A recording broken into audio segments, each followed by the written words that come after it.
What's up? I think I need to change my name to East Coast Travels. I'm taking another trip. I'm up in Philadelphia. Gonna spend a couple days up here and waiting on my Uber. And this afternoon, I'm going to try to hit Independence Hall.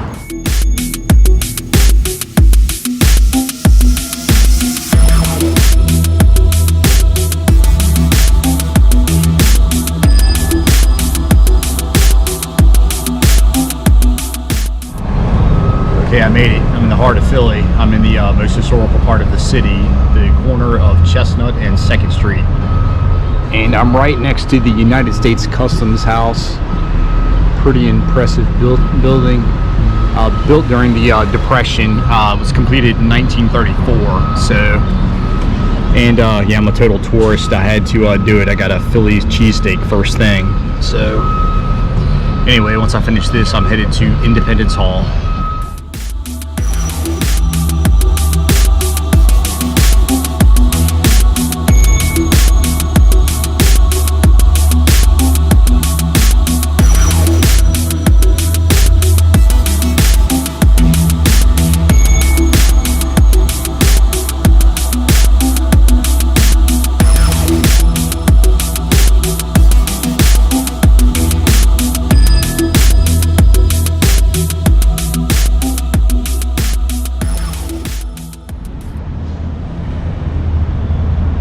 So this is the site of the Fawcett House, owned by this guy Nathaniel Fawcett.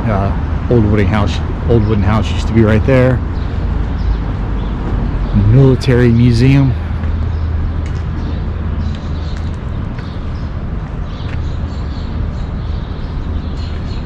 Not sure if that's open. And I have to point it out, the Flemish Bond brickwork.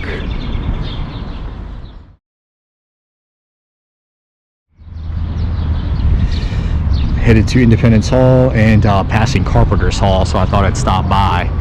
And yeah, here we go, site of the first Continental Congress, the one that was pretty much a big waste of time. But yeah, it met September 5th, 1774 until October 26th. And yeah, 12 of the 13 colonies attended. Georgia didn't attend because they were still mostly loyal to Britain. And just to let you know, this was built by the Philadelphia Carpenters Association, 1768. And it was a meeting place for artisans, carpenters, architects. And it's still an active meeting hall. Recently, George Bush, when he was governor of Texas, met with Philadelphia's governor. So, yeah, pretty neat. I'm going to go inside. I think there's free admission. So.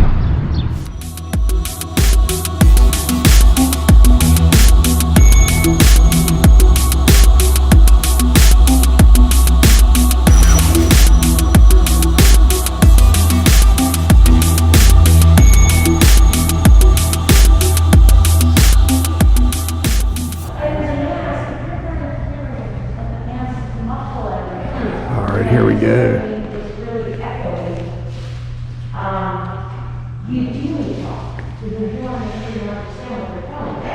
And George Washington, he was just a Virginia delegate at the time of the first convention. But during the second convention, that's after the Battle of Lexington and Concord had taken place, and he was selected to be the commander-in-chief of the Continental Army.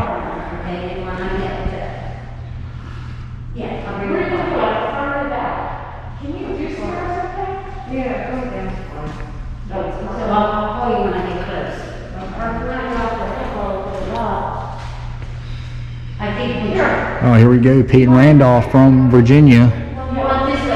And he was the head of the First Continental Congress.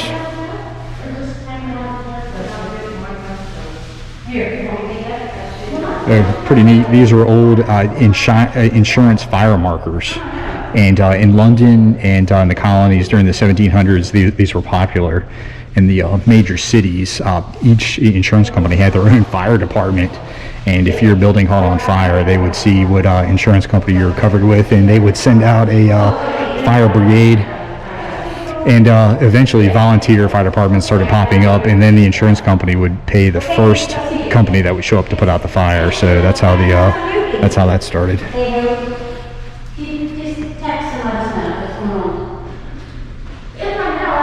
If you know.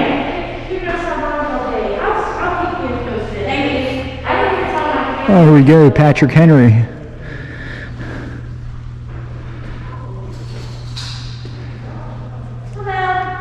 And here's a flag that was used, let's see, banner carried in a parade celebrating the ratification of the Constitution. So that's what that is. And here's the chairs they had sat in. And just to let you know, at the time, this was a main hallway.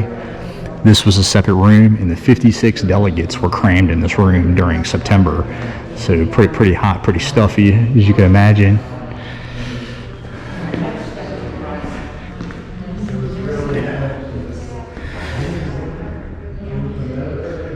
That's pretty neat, all that scaffolding back then. It is what it is.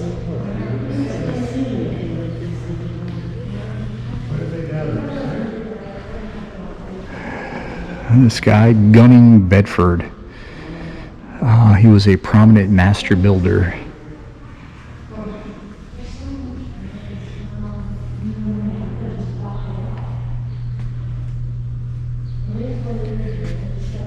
Yeah, I'm gonna try to do the Dolly Madison house. A couple more of these insurance markers.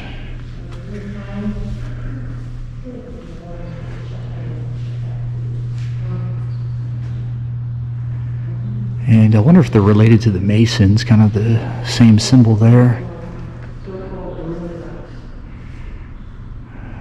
It's in 1724.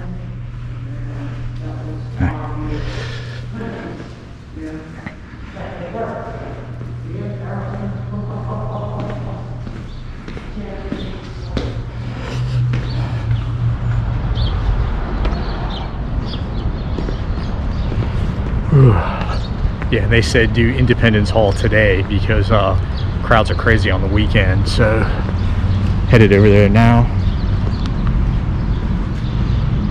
All right, you are here, Chestnut, Independence Hall.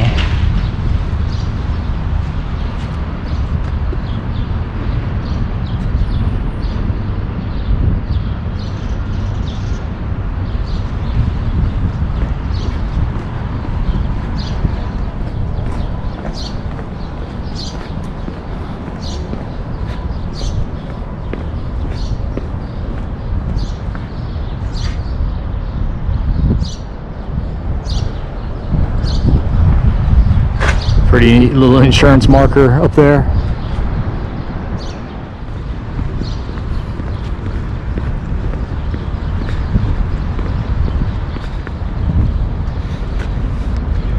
Okay, it looks like a Quaker schoolhouse stood here.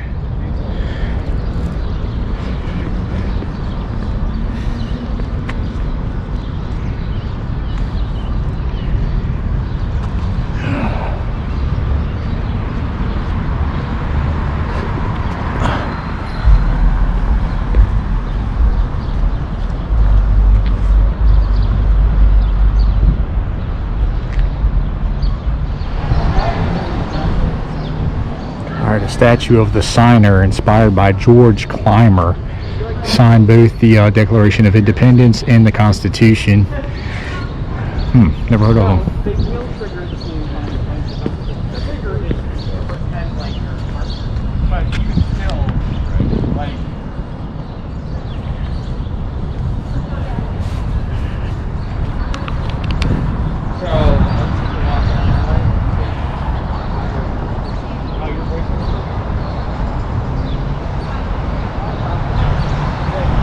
Cobblestone Road, and they actually had to carry Benjamin Franklin to Independence Hall for the Constitutional Convention. He was 81 years old, couldn't walk, and they couldn't wheelchair him because the road was too rocky.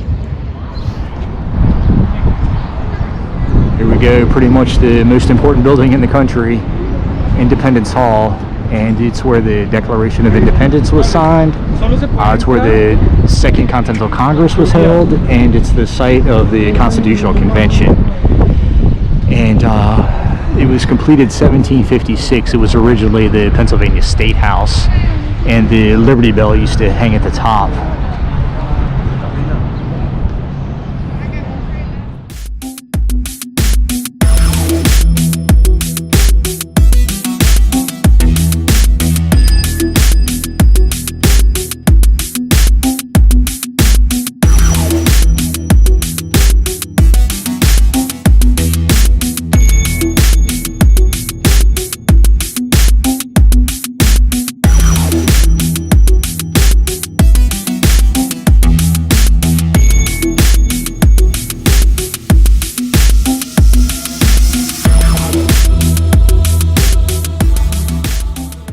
Gave it a lot of thought. It wasn't something they just rushed into. We really were having a lot of problems with our relationship with Great Britain for about 15 years, French and Indian War. But the problem is they don't want to wait for payback arrangements, and they take the matter into their own hands, and there's resentment here. And folks, just fill in where the dots are on the floor.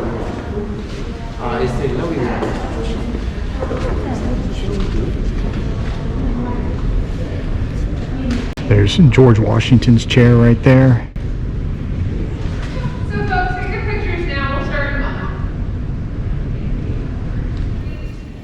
Anybody in this room have excellent handwriting? Nobody did in 1776 either. Maybe here, September 17th of 1787, we have the happiness to know it was a rising and not setting sun.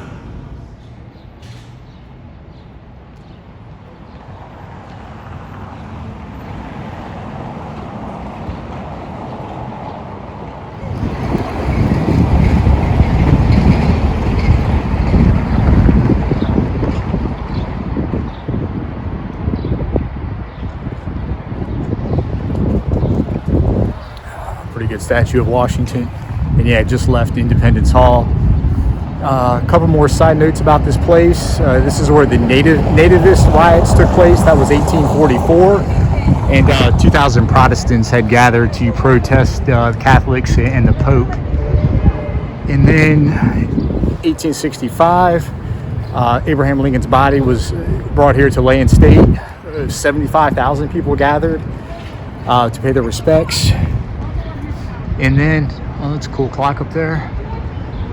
Let's see, and then in 1915, Howard Taft was here, and he started what would become the League of Nations, which would become the United Nations. So, also they said 1959, Martin Luther King visited, studied up on the Constitution, and he used that experience in his famous "I Have a Dream" speech, telling Americans that we need to live up to the ideals of the Constitution. So, all right.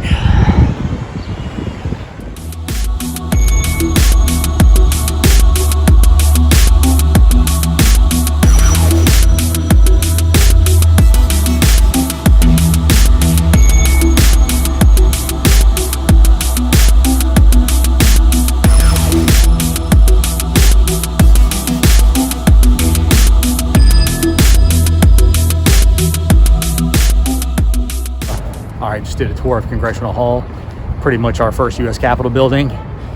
And yeah, it's where the House obviously and the Senate met.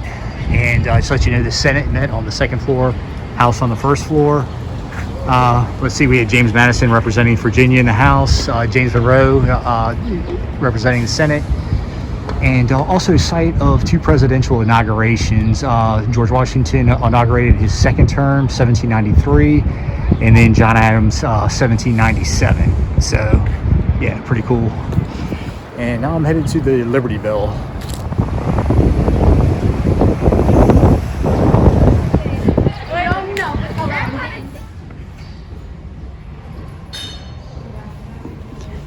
At the Liberty Bell Museum. And doesn't say when the bell was first cast, but it says here it was recast 1753 because it had first cracked in 1752. 1777 it was taken down to prevent British capture. I had heard that it cracked again 1735 at the ringing at the funeral for Supreme Court Justice John Marshall. And yeah, there's where they plugged the first couple cracks. And then, yeah, finally taken down 1852.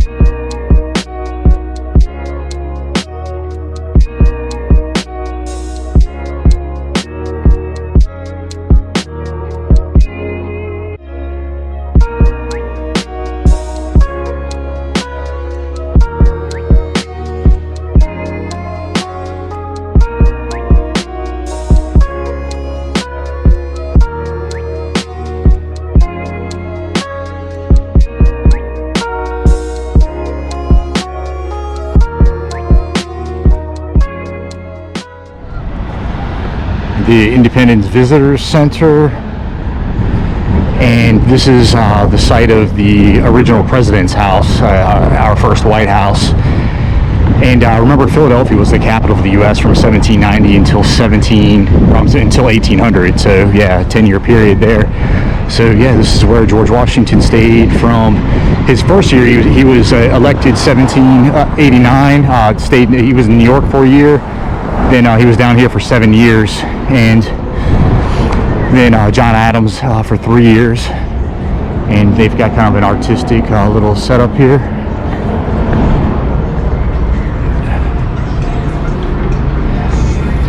I guess these would be little fireplaces.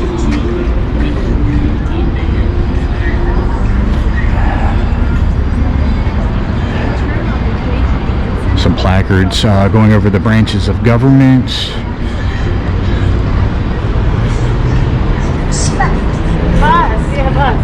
Bus, yeah.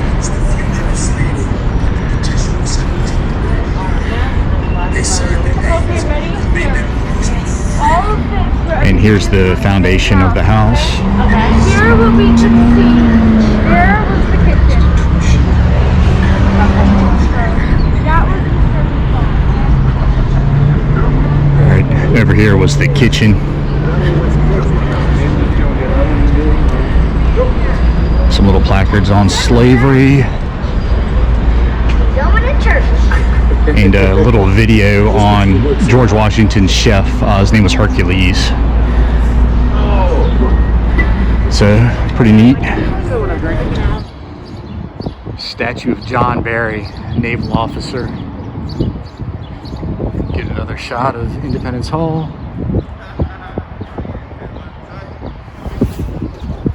And I think I'm done with day one. It's 5 o'clock, everything's closed. And just to let you know, everywhere I've been today, it's all been free. So the Liberty Bell Museum, Carpenters Hall, Independence Hall, Congressional Hall. So yeah, all free. And headed back to the hotel, getting ready for day 2.